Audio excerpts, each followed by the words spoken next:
You notice things other people don't. It's not a gift you chose. It's just there, like a sense you can't turn off. You see the cracks in someone's smile, the hesitation in their voice, the small betrayals that slip between words. You catch patterns in human behavior the way a bird sees currents in the air, and for a while, it feels like freedom. You think that seeing deeper will allow you to fly higher, but instead, you start to realize the higher you go, the lonelier the sky becomes. It's like being a bird that escaped the ground, only to find that no one else is willing to leave the branches. You want to tell them what you see from above, but they just tilt their heads, unsure why you're making things so complicated. The truth is, most people don't want to look too closely. They prefer the comfort of distance, the blur of ignorance. They want the sun to stay warm, the horizon to stay beautiful, without asking what hides beneath it. You, on the other hand, can't stop asking.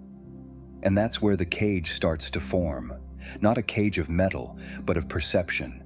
A cage built from the knowledge that you can't unsee what you've already seen, that you can't pretend life is simpler than it really is. It's strange.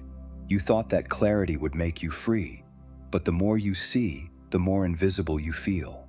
People look at you, but they don't see you. Your words feel too heavy for small talk, your thoughts too sharp for light company.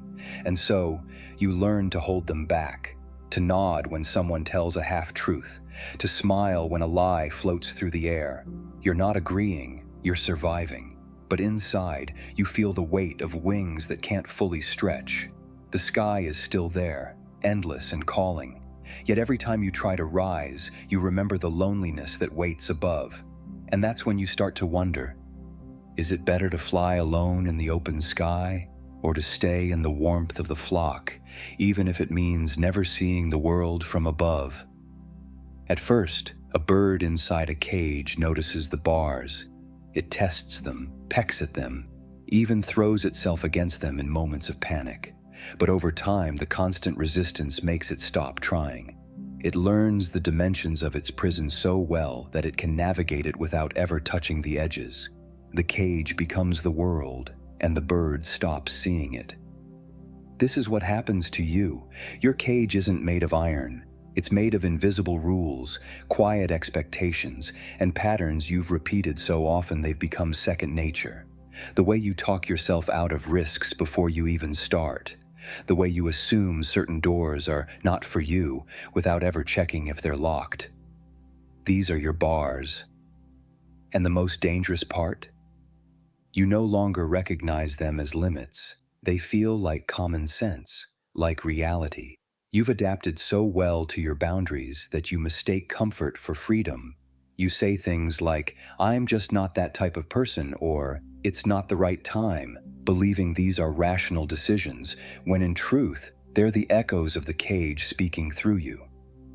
Think about it. How many times have you convinced yourself that the opportunity wasn't worth it, only to feel the ache of regret months later? How many talents have you hidden because they didn't fit the image other people had of you? Every time you did, the cage became more permanent. If you've been in that cage long enough, you may even decorate it. You make it cozy. You surround yourself with small pleasures, distractions, and routines that keep you entertained enough not to notice the bars.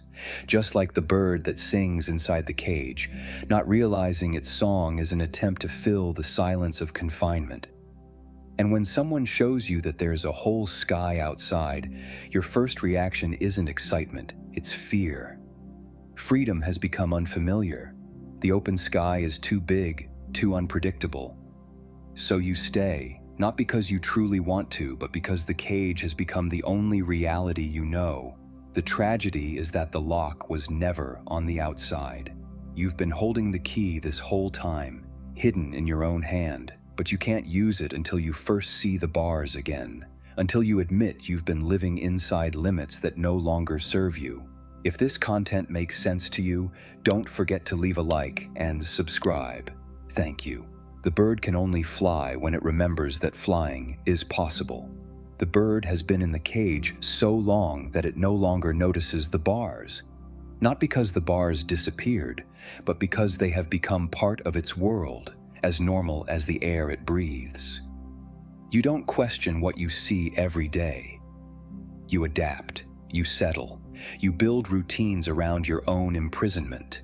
For most people, this is where life quietly ends long before the body does. You have habits, you have patterns, you have roles you play. They feel comfortable, predictable. They protect you from chaos, but they also protect you from change, from growth, from discovering the unknown parts of yourself.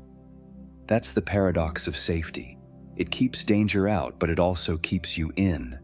The strange thing is, the cage has no lock. If you really wanted to, you could push the door open. You could step out. But here's the truth no one wants to hear. The bars you see aren't the ones holding you. The real prison is built inside your mind. It's the fear of what happens once you're outside. For the bird, the cage is more than a structure. It's an identity.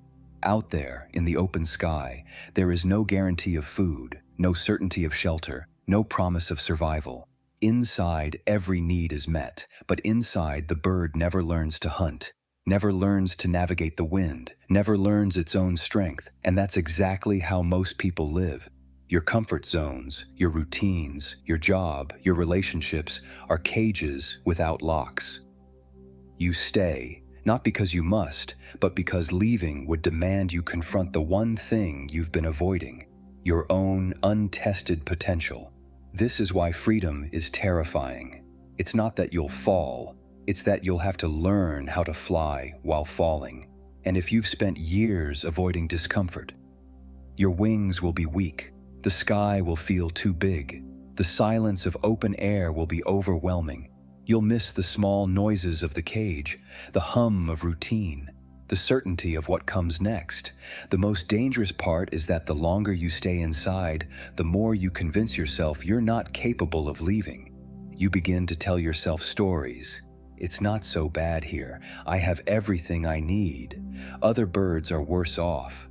These are not truths. They are survival scripts, written by the part of you that fears the unknown more than it values freedom. To break free, you don't just need to open the door. You need to rebuild your wings. You need to expose yourself to wind, to hunger, to risk. You need to let your muscles ache as they grow. For humans, this means you must start doing the things that scare you in small doses. Speak when you'd rather stay silent. Try what you don't yet know how to do. Go where you have no guarantee of success. Because each time you do, you stretch the wings you've forgotten you have. Here's the truth you have to face. Freedom will not come to meet you inside the cage. You will never feel ready. You will only ever feel the fear of the first flight. But once you step through that open door, once the wind hits your face and you feel the pull of the sky, you'll understand that the cage was never safety. It was slow death, disguised as comfort. And the longer you stayed, the more it stole from you. You are not weak because you're afraid to leave.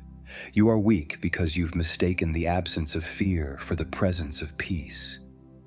And the moment you decide that a life without flight is worse than the risk of falling, that's when you become free. When the cage door opens, not every bird flies out. Some glance at the horizon, then turn back to the familiar perch. They tell themselves the timing isn't right, that they'll leave when the weather is better, when their wings are stronger, when they feel ready. But readiness is an illusion. There will always be another reason to wait. In truth, the open sky isn't for everyone, at least not for everyone yet. Freedom is a weight, not a gift. It demands you make choices without a script, without a safety net. And that level of responsibility is something most people quietly fear. Inside the cage, life is managed for you. Food appears, the environment is controlled, the risks are predictable. Outside, you are the manager. You decide when to act, when to rest, which direction to take. You also bear the full cost of your mistakes. That's why many who taste freedom for the first time rush back inside. This is the hidden truth about the human mind. We don't just avoid danger, we avoid responsibility. Because the moment you step into the sky, you can no longer say, "It wasn't my fault." There's no one else to blame. There's no system to lean on.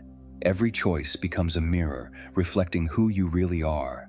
For the bird, leaving the cage is a test of instinct.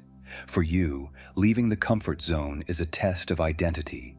Who are you when you can no longer hide behind the walls that kept you safe? What do you become when nothing and no one tells you what to do next? Many discover they don't like the answer. Because freedom strips away the small lies you tell yourself. That you're not trying because the world is unfair, that you could succeed if you wanted to, that you're capable of more but just waiting for the right time. Out there is no right time. There is only now, and what you do with it. The bird that chooses the sky learns quickly. Hunger teaches it where to find food. Cold nights teach it where to seek shelter. Strong winds teach it how to navigate. Every mistake becomes a lesson, and each lesson makes the bird harder to break, harder to trap again. For humans, it works the same way. Every challenge you face outside your comfort zone strengthens you in ways comfort never could. When you stop outsourcing your decisions, you start owning your life.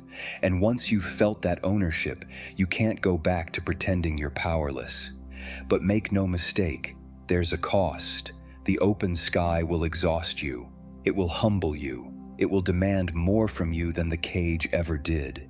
You will feel the ache of using muscles you didn't know you had. Not just physical muscles, but the mental and emotional ones that have been dormant while you played it safe. Yet that pain is proof you're alive in a way the cage never allowed.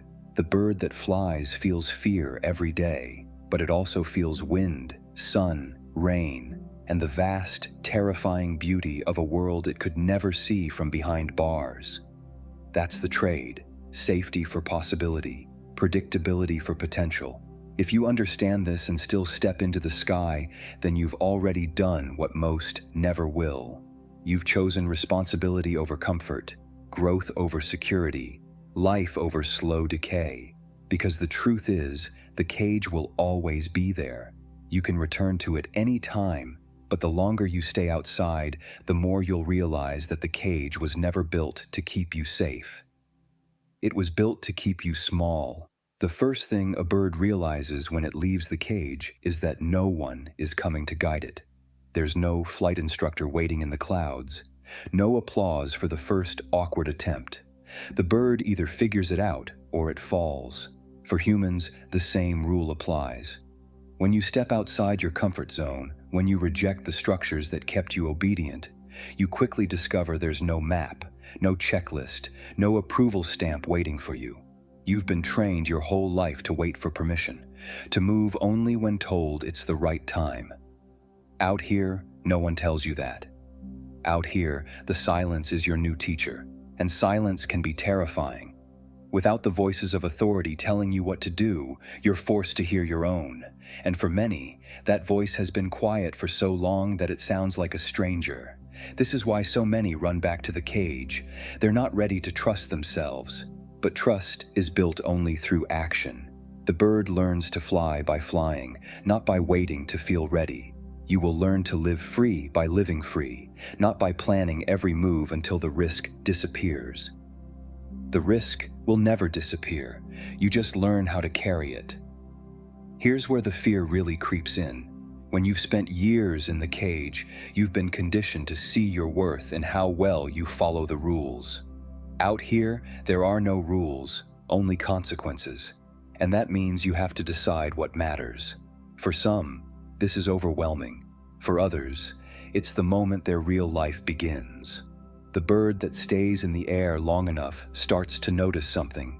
Its wings get stronger, its movements sharper, its vision clearer. The more it relies on itself, the more capable it becomes. You'll find the same thing happens to you. At first, your decisions will feel clumsy, your judgment uncertain. You'll make mistakes.